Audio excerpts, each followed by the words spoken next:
difficult question. Why do you love your wife? I don't know. That's where most people start, right? It's not that you don't know, it's that the feeling and bond you have towards another human being or an organization exists in the part of the brain that doesn't control language. And so you start with, I don't know. And then you start rationalizing. She's fun, she's smart, she's always there for me when I need her, known her forever.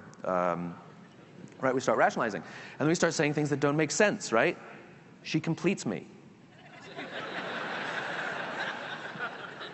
I don't know what that means.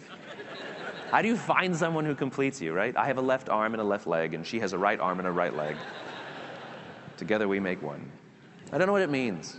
What we're attempting to do is put into words the feelings we have towards another person with the part of the brain that doesn't control language. So we rationalize and make things up, right? How many of you love your Macintosh computer, or you know somebody who loves their Macintosh computer?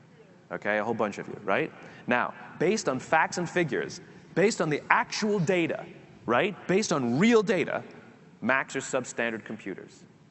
They're at least 25% more expensive, sometimes double the price of their PC counterparts. There's less software, there's fewer peripherals. I know because I switched to a Mac. They're absolutely slower.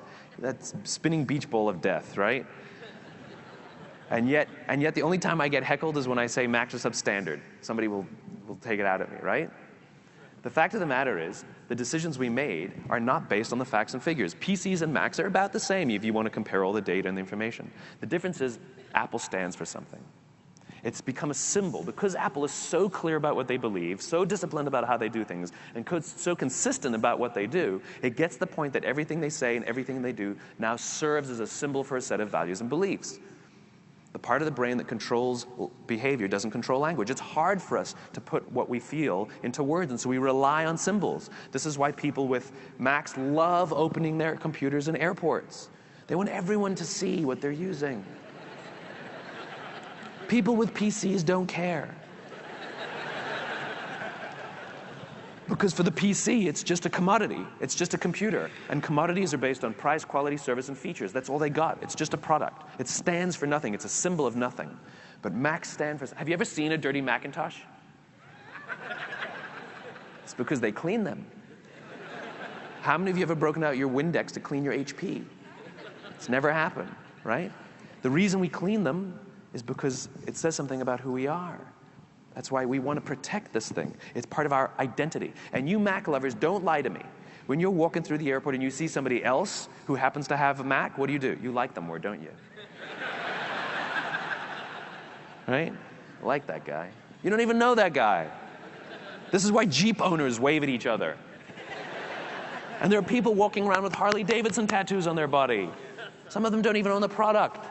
This is a corporate logo. Nobody's walking around with Procter & Gamble, right? It's a corporate logo. But it's no longer a corporate logo, you see. It's no longer a corporate logo. Because Harley is so clear about what they believe, so disciplined about how they do things, and so consistent in what they do, it gets the point that everything they say and everything they do, including their corporate logo, now serves as a symbol for a set of values and beliefs. The goal is to say and do the things we actually believe, and those things become symbolic of who we are. And people who believe what we believe are either drawn to or repelled by those symbols. We're drawn to the Jeep owner, we're drawn to the Apple owner, we're drawn to the Harley guy if we believe what they believe. This is one of the things that allows the human animal to create strong bonds, to create strong groups, right? We know that we're better in groups. The problem is which group?